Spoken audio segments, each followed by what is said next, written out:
I realized, hey, we can combine this social effort with good business and create a social venture, a give back company. We always say we're not doing anything revolutionary, but we're trying to do it really well and really transparent. Hello, everybody, and welcome back to Good Stories. Our location looks a little different today. It also smells much better. So we are here today with Jacob Johnson from Calyan Wax Co. Hello, Jacob. Hi. How are you doing today? Doing wonderful. I'm excited to be on the podcast with you. That was the right answer. Good job. So when I saw that you guys had your candle studio here, and our neighbor, they are about 35 minutes away from our facility in Irving, Texas. So you guys were just right here in Arlington. And I love seeing fellow manufacturers. So one, I wanted to come down and see how you guys make all your candles. And if you're watching right now, we'll do a little B-roll of how they make their candles. It's a really pretty and nice process. And they have this storefront that smells so amazing. I'm going to take candles home with me so I can have the Calyan experience every time I podcast. I'm definitely in a zen moment right now. All the listeners, take a second and breathe. Let's do that. That's a good exercise for us all. And you know what can make that even better? Go buy Calyan Wax candles. There we go. Let's go ahead and just get the plug in there now. So, Jacob, why don't you tell the people what you do? Because you came out of the womb just wanting to sell candles, right? That's all I ever think about. It's all I've ever thought about is candles since a young age. No, it is a little bit different route to candles and to Calyan. It's really rooted in a social mission. So back in 2013, the issue of human trafficking really got on my radar through the End It movement, which is a red X on your hand. It's an awareness campaign, a fundraising campaign that lets people know that human trafficking is alive and well. Slavery, it definitely still exists. People are still being bought and sold like commodities. And that just did not sit well with me. People always ask, like, why are you so passionate about trafficking?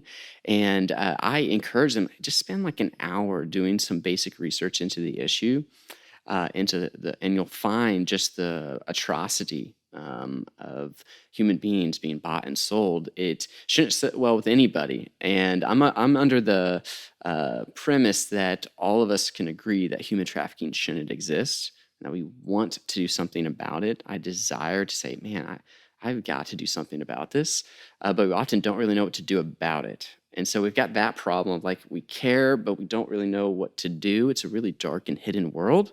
And then mix that with I've had this entrepreneurial spirit, this desire to create good, sustainable business forever. That one I may have been born with a little bit.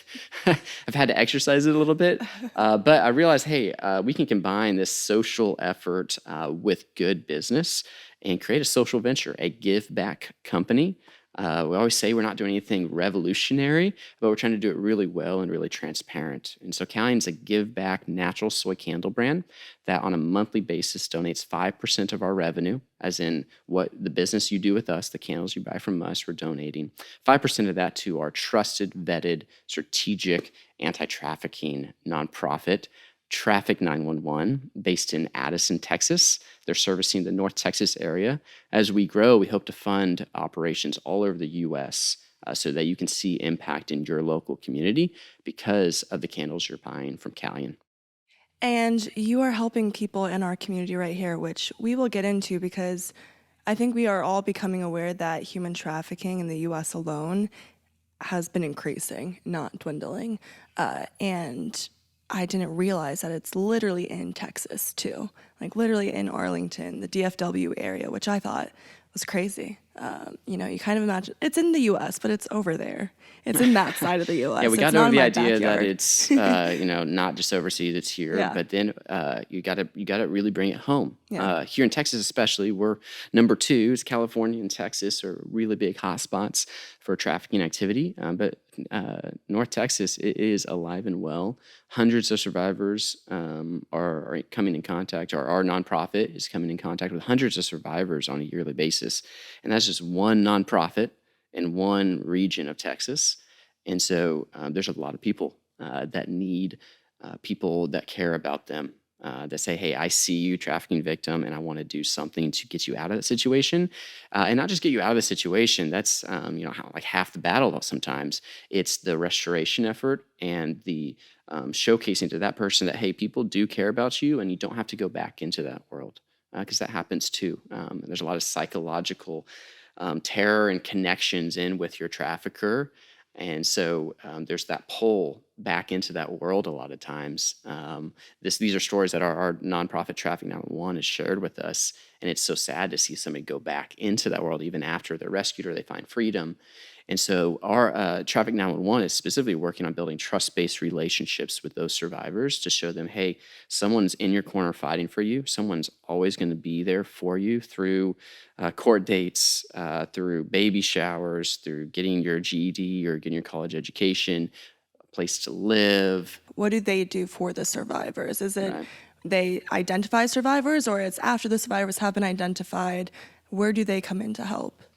For sure. It is a response effort. So when law enforcement or hospital staff come in contact with a survivor of trafficking, they are called day or night. They have a response team that responds within 60 minutes.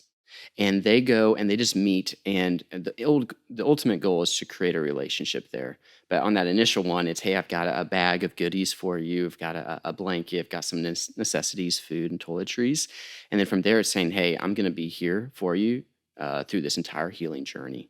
And so they like to describe themselves as like the mortar between the bricks. And so you have like your counselor here, you've got your schooling here, your court dates, the lawyers, all of that. And they fill in between all of that and say, hey, I'm your person. Like, let's go get lunch. Let's talk through this. Or, hey, I'm going to be there at your court date supporting you. And it's really that relationship is what keeps them on the journey to healing versus reverting back. Now, it doesn't always happen. It's not a beautiful story, right? A lot of drama, a lot of heartache through that. Sometimes steps backwards, forwards. But it's definitely tangible work that's worth it and that's needed desperately. How did you first become aware of the human trafficking issue, and what first, I think it was a culmination of things that led you down this path? And I saw that one of them was you weren't always going to help neighbors right here. You were going to do something in the Congo. Yeah. You did your research. Where does that exist? That's somewhere out there on the internet. Yes. So definitely have been very idealistic throughout my life. Still am, because you got to be some, at least in your younger years. And a buddy of mine, Tyler, and I in college started this T-shirt give back company called Raising Justice. The premise that led to even that, so let me back up further to the Congo story. We were like, we've got to do something about trafficking. And I had these peace studies courses in college that I was going through, and they let me know of all this systematic injustice happening in Congo and other areas of Africa. I mean, there's just so many. Right.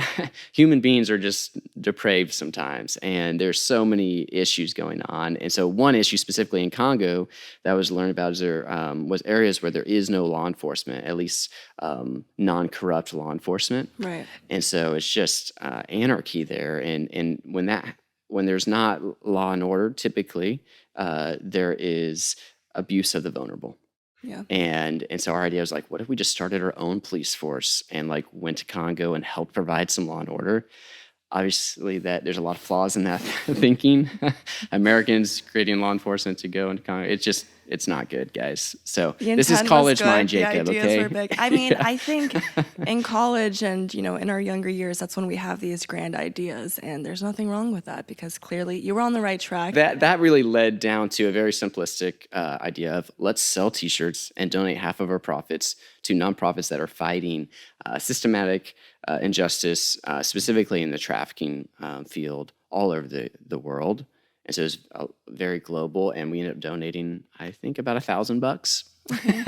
So it was cool. We learned a lot of like what not to do. Yeah. That led you down to candles. What was it about candles? So candles actually got brainstormed and came up to mind or why we were doing Raising Justice. So we realized that T-shirts weren't going to be the future of raising justice. We need something that people can get a little bit more excited about, that they're purchasing more regularly, that they're very familiar with, that they could afford. that we could manufacture ourselves, so we know all the ethics and materials that are going behind the manufacturing and the finished good. And so that was like 2015 or something. My buddy and I met with this couple, and we were just throwing ideas out there, and candles got mentioned. And from that day, even as Raising Justice faded away, my buddy and I both agree that we should let it rest, lay it to bed, and never touch it again. No, it wasn't that bad. But candles kept kind of reverberating through my mind of like, man, that's a really good product. There's a lot of, it fits all the reasoning we wanted behind a product. And there's some metaphorical ties to bringing light to dark world, shining light on an issue. Yeah. That's one of our taglines, is bringing light to a dark world, because we want to shed that light on it. And so I was like, man, I couldn't get out of my head. Like, that could actually work. If we figured out the give back model to be a little bit more sustainable, not half of our profits. It's kind of a confusing term anyways. How do you calculate your profits? What's the dollars? And so just kind of refine that process over the next couple years. And then I decided to go for it. A buddy really encouraged me, like, if you've been thinking about it, you think it'll work, Jacob, just go do it. And so that's what I did. I said, we're going to start a social venture around the issue of human trafficking and candles. And here we are today. It's a very similar mindset to So Good, because there's such a big issue of sustainability and supporting our communities and supporting survivors of human trafficking. For such a big issue, what can the everyday person do? If you're not in law enforcement, if you're not in political positions, Right. how can you make a difference? And we want it to be everyday things, something as little as a snack you buy, a drink you buy, the stories you share on a podcast. And you guys have a very similar mentality of everyday products, just something as small as buying a candle can go a long way to helping. And how much have you donated to date? Yes, so as of this last month, we've reached over $210,000. So round of applause, everybody. Yes, we are super proud of that. It shows that small actions add up. Yeah. And so you buying those 2 candles over the last 5 years adds up. And collectively, we're able to start donating some really exciting numbers. And the numbers will only continue to compound quicker. Like last year, we donated $96,000. This year, we hope to do a lot more than that. And it's more than just dollars. So the dollars will add up. One day we'll be talking and be like, we donated $10 million. Yeah. And it'll be really cool because it's a number and it gets bigger. But we always want to highlight the more important fact of like, okay, these are dollars, but see how this directly equates to lives being changed, to trafficking survivors finding freedom, not just like from their trafficker, but in life, psychologically, spiritually, so they can live life to the fullest and experience joy and peace while they're here on earth. So what are the lessons that you've learned? You started a give back model. How did that shape and evolve over time? How did you start? I'm sure there were growing pains in the beginning, and I'm sure investors or people around you are like, okay, how much are you donating from from what you're making? Yes, so many, and I see the pain on the face. He's taken back to every other dark founder. place. You know what I'm talking about. Yeah. It's a constant struggle. When you're purpose-driven, mission-driven, it's a constant struggle of how do you make money? Yes, there Keep is still that a double money. bottom line. Pay your employees, because that's kind of important. And then we're also a public company, so there's that component as well. So yeah, what did that look like for you? Yes, we're still a very private company. We have investors, but we thankfully don't have to answer to the public. So that's one thing off our backs. And I guess I will start with just the owners and the investors behind this brand are all people that are very spiritually focused and social impact focused. Yeah. And so we're all aligned that, hey, the ultimate win for Calyan is, it's relatively simple, is donating the maximum dollars in a strategic manner Nice. to strategic nonprofits that we trust. But right under that is, hey, we've got to be sustainable. Yeah. And for sure, we've got to take care of all our employees because we care about that too. There's a lot of like big reasons Calyan exists. First and foremost, do something about trafficking. But then under that, there's a lot of other things of, hey, we want to be a sustainable company. We want to be a company where employees are cherished and loved and shown grace. and it's a family here, and all towards a common goal. And so we've got a lot of other things that we've got to take care of.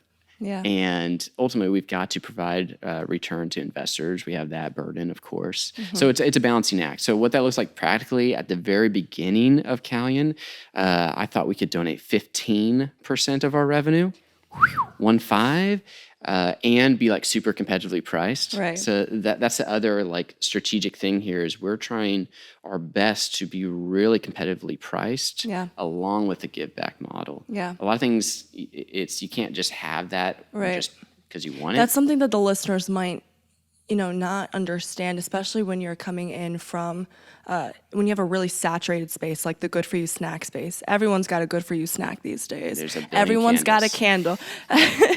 Have you many heard of any candles. candles? So in order to really stand out in such a saturated market, you have to be competitively priced. And especially when you have a give back model, that takes a lot of strategy to make sure that you can play in this field. Exactly, and actually be profitable. Right. And that's what we've been figuring out for the last 5 years. And it is still a big pain point to this day. But we're on the right track. And consumers are relating to the brand more and more because we're transparent, Yeah. because we're down to earth people. And we're like, hey, here's our product. Here's how it's made. Here's what's in it. And this is the impact you're doing. And so we try to keep it very simple, transparent, so that it's easily understood and easily trusted. Yeah. And so I think that's what's leading us to see some success, even though we're in an extremely crowded market. Why soy candles? So soy, when I was first just tinkering around with candles and making them in the kitchen, right? You read all the blog posts and they're all like soy. They just scream soy at you. Gosh darn it! They were screaming. all these stay-at-home All moms caps. making their candles. And what's attractive about soy wax, the good side to it, and why we are still 100% soy wax to this day, is the clean burning, more sustainable side of it. So it's made from soybeans, which is a lot more renewable. So you can eat it. No. It's high in I'm going to protein. repeat that again. Soybean Our lawyers are telling us no. Soybean to soy wax, there's a lot of process that has to go into that. Eat soybeans and eat so good. Eat So Good's cool beans. Yes. Snacks. Smell Calyan soybean candles. Exactly. There's debate, and you can read one blog post that says a paraffin candle made from a known candle brand is perfectly fine. Yeah. And then you'll see some that say, are you trying to kill yourself? It's like really drastic. And so Yeah. we're trying to come in and like understand the market, understand ingredients, really understand what they're doing. Yeah. And so for us, clean burning is 100% soy wax that's not going to produce as much soot Yeah. and as much fumes into the air. That's really on soy versus paraffin side, the best I can do. But what we do is have the cleanest burning, fragrant candle experience that you can assemble together, because there's a lot of different choices out there, the type of wax, type of fragrances, and type of wicks. Yeah. So we've tried to blend it all together, say, hey, this is safe to burn in your home, and it's actually going to be a candle that smells up your room, which is what people want. Now I know more about candles, and seeing how you guys do it from step A all the way to Z. It's really cool what you're doing here. Why Calyan? Why is that the name? Calyan is a combination of California and my mother's name, Vivian. Oh. So I worked in a candy shop in California for a summer. Marini's Candies made saltwater taffy for a whole summer. It was one of the best summers of my life. On the way home from that, I had this idea that, hey, I had to start this chocolate dipping business. And through that business, or that idea for the business, I also wanted to support my mom, who's a single mom and is just a saint, is the best way to describe her. And so I wanted to support her. And so that was kind of the thinking behind that business of like, hey, those are two big core things, reasons why I'm trying to start this chocolate dipping business. But that faded away, like a lot of my business ideas. On the candle concept, Calyan candles just flowed really nicely. I'm like, hey, there's still a lot of that part of my life flowed into this candle idea. And so I decided to transfer that name over to the candle business and then change it to Wax Co. simply because we thought it sounded cool. Oh, So Calyan Wax Co. We do have hopes to do other products that are wax-based in the future too. So that's very another cool. little plug. You heard it here first. Maybe not. It's okay. Maybe. No, let's just say here first time ever. The exclusive here. It's so good. Did you always have an entrepreneurial spirit growing up? What was kind of that spark, and why do you think you're drawn to that? So I think I've always had it. I was kind of classic case of selling stuff when you're young. Yeah. I see that a lot of entrepreneurs are selling Starbursts on the school bus. Selling, I made this like chalk. Do you have a little Starburst black market on a school bus? I did, 10 cents a piece. And I made this like chocolate goo for a school project once, and some people liked it. So I started just selling this to my classmates. Got shut down by the teachers because I was selling a food item to other students. You guys know about that. You didn't have your permits? I did not have my permits at that point, and I was being a little secretive about it, I'll admit. I was hiding it in the desk, taking the money. It's only a 30% markup to each. It's okay. Yes. Selling cookies. I just always selling stuff and thinking of business has been from a young age, yeah. Through your work with Traffic 911 and through all the other research that you've done through Calyan, can you tell us more about human trafficking in the U.S., in our backyard here in DFW area? How does one become a victim of this? For sure. So I still don't claim to be an expert, but I've learned a few things over the years. Thankfully, a lot through our partner nonprofit that really is the boots on the ground. I mean, they're directly involved with this every day, and a lot of nights too, really 24/7. And the biggest thing that I like to share with people is the misnomer that the forceful kidnapping is happening. Like that, or that's how it happens. That's how what it always I happens. had. Is that a misconception that people have? Is human trafficking is you get stolen out of your bed in the middle of the night? Exactly, which I'm sure happens to some degree. But the more common story is this. This is what we hear from Traffic 911. It is more of manipulation versus physical force. And so it starts with someone being vulnerable, and that could look like someone who's being abused at home, someone that is being abused at school, is homeless, or parents are not being parents. They're addicted to drugs, or they're in some other world, they're distant. And so it leaves a young person feeling like nobody accepts me, nobody loves me. And so they get in this mindset, rightfully so. I mean, if you're constantly bombarded with abuse, your self-esteem is low, right? And then comes along somebody through social media a lot, starting a conversation and slowly growing this manipulative relationship of, hey, like, I love you, and hey, here's some gifts for you, and hey, like, let's be boyfriend and girlfriend. And with someone that's young, that's in with that self-esteem, it's like a recipe for disaster. Like, you looking at it from afar, you're like, oh no, don't go there, you're going there, stop. And eventually what it turns into is the trafficker is like, hey, if you love me, will you just do this quick thing, with my friend over here? Like, you love me, right? So do this and don't tell anybody. And then it progresses. And then it turns into like, hey, if you leave, I'll harm your family, or I'll do something else that like is really psychologically, like, I have no choice but to stay with this person and do the things he or she is asking me to do. So it's a really sad story of manipulation. In my research of human trafficking, there are a lot of parallels between the psychology that we're learning about, between inducting someone into a cult, into terrorist organizations, and into human trafficking as well. The psychology methods behind it is identifying vulnerable communities and then love bombing them, giving them a lot of affirmation, a lot of feelings of self-worth and value to this community.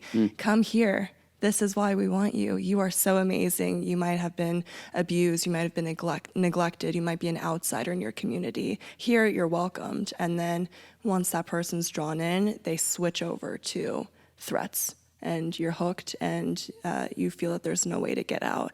And it's really scary, and it's so much more complicated, which is why people should really learn more about how to identify, because a lot of people think it's easy to tell if someone's being held against their will, but it's not. It's a really complex issue and one that is deserving of a lot more focus.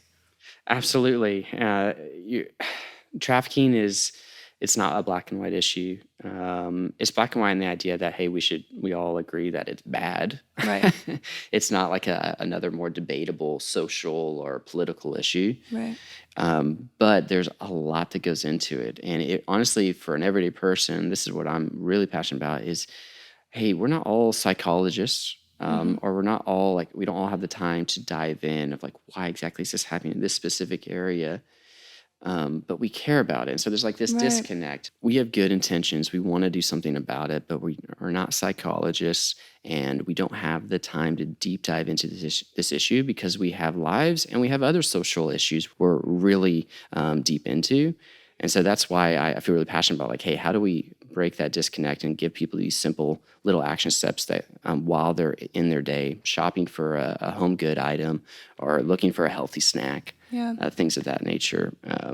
But you're right to go into the psychology about it. And I would encourage people take the time to do that and understand the issue a little bit more in depth and not just write it off like the Taken movie of like, people are being kidnapped and Liam Neeson comes in and kills people. And it's a lot more in depth than that, a lot more different. Are you the Liam Neeson of candles? And to be compared with Liam Neeson is a dream. Definitely It's a like fanboy I never of that thought guy. that that's where my life would be headed. I would love that. If we want to coin that, I'm not going to say no. How many scents do you have?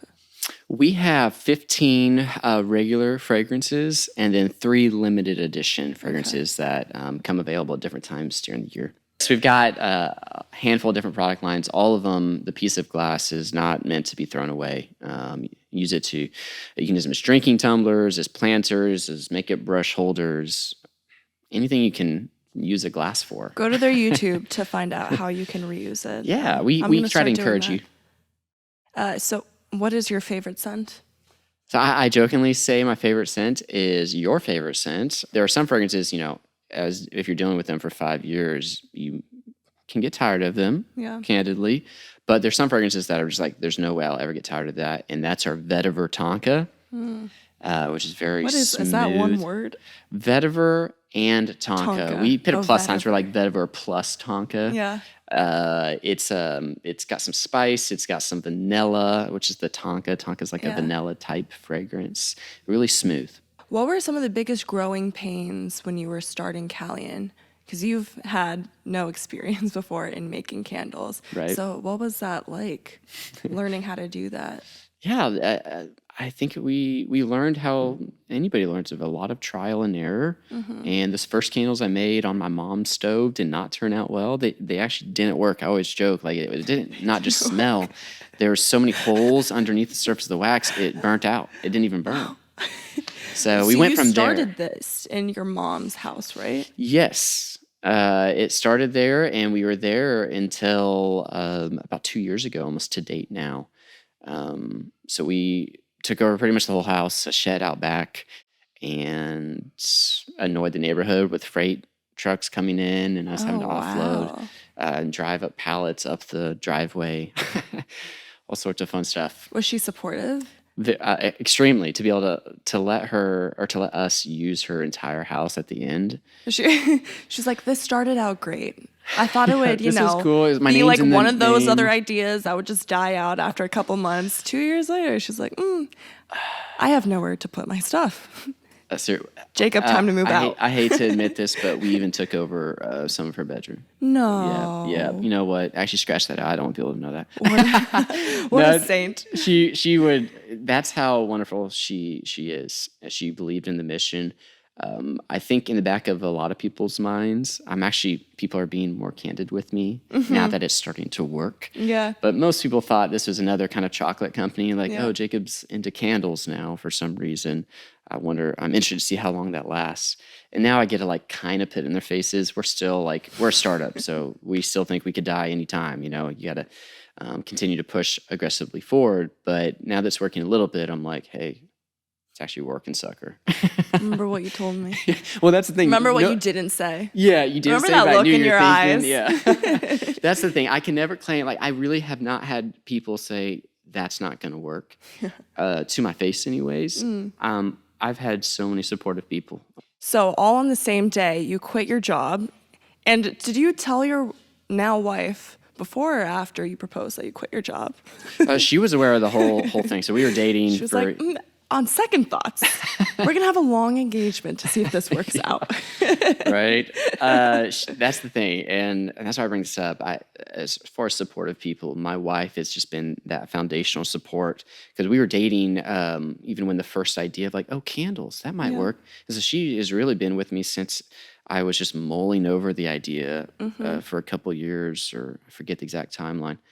And then was willing to marry me and say yes when I could not promise any financial stability or like even time stability, because you guys know how much time, energy, and just mental energy it takes to start a brand, start a company. And so I am very thankful for all the support that's been around from my wife, my mother, and all the Calyan people, all our partners. Like it's like a thank you speech, that goes on too long. Thank you. Yeah, mine would go way too long. They'd be like booing me off the stage. You see the countdown. Why do you think Calyan was, of all the ideas that you've had, why it's the one that stuck and worked out? Hopefully. Just kidding. No, that's fine. I have faith in you guys. That's right. I have to say there's got to be some sovereign hand of God in this, because if you look at it objectively, we're going into an extremely crowded market. Yeah. Objectively, it generally shouldn't work if you think about it. And so we're pride ourselves in just being really transparent, being really hardworking, being as innovative as possible, and serving our customers with excellence. And that really, honestly, is one of the biggest ones, just operationally. We do business really well, and in a way that customers, when they engage with us, they know what to expect. They know the product's going to be great. They know the product's going to get to them in a reasonable amount of time. Sometimes we surprise them with how fast. And then, most importantly, we know if something goes wrong, Calyan will take care of it. Where are you guys headed? We are headed to a store near you. Is probably the most concise direction for Calyan. We are getting more and more, of course, strategic and fine-tuned in what direction we're heading. And so I would encourage you to go to our website and see if there is a store near you that is stocking our products. We're in hundreds of boutique, independent store locations. And Whole Foods. All over the U.S. You stole my thunder. Sorry. No, and then Whole Foods. Right now, that's how we're initially connected here. In the Southwest region, which is Texas, Arkansas, Louisiana, and Oklahoma. But stay tuned with us, because we hope to be in a lot more stores soon. And online, right? Online, of course, absolutely, through our website, calyanwaxco.com.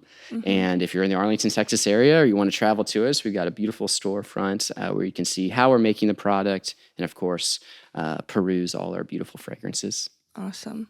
I love to end interviews on a little toast. So Love it. Let's grab our smoothies. I've got the berry I godmother. like this all the way. Love it. It's so I have the Chai Life smoothie, you have the Berry Godmother smoothie. Jacob, I like to end on asking for your imparting words. What advice and life lessons can you give to listeners on how they can sow good in their communities? So my faith is just such an important part of me. It's who I am. And so I always lean towards that, to pursue God. He loves you and he's there for you, even when you may not feel that, but pursue him and he's there for you. He's pursuing you, so you guys can meet. And on the non-spiritual side, I would say take time to take just a little bit of time to really understand at least the basics of social issues, so you can speak about them in a not just educated way, but in a correct way. As we talked about human trafficking, there's misnomers there, and when we share the misnomers, it does damage. Yeah. And so just a little education. Hopefully this has been educational for you, and we set you off on a good foot, but that'd be a big encouragement. Everybody, go find Calyan Wax, hopefully in stores everywhere soon. or online. All right. Cheers. Cheers. Oh, yeah. So we're going to down the whole thing? Let's Yeah, do it. Here we go. like-